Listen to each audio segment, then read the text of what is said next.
সুন্দর গ্রামে থাকতো এক গরিব কিন্তু খুব দয়ালু ছেলে। তার নাম ছিল রাহিম। একদিন রাহিম জঙ্গলে কাঠ কাটতে গেল।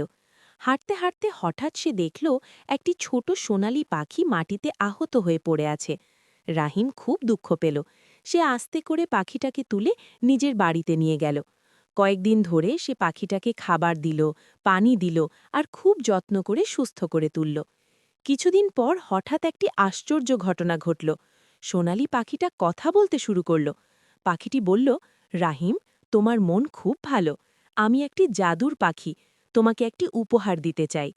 তারপর পাখিটি আকাশে উড়ে গিয়ে একটি উজ্জ্বল সোনার বীজ এনে দিল।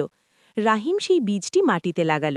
কিছুদিন পর সেখানে একটি বড় গাছ হল, আর সেই গাছে ধরল সোনার ফল। রাহিম ধনী হয়ে গেল, কিন্তু সে গ্রামের গরিব মানুষদের সাহায্য করতে ভুলল না। তাই সবাই বলতো, ভালো কাজ করলে একদিন না একদিন তার ফল অবশ্যই পাওয়া যায়।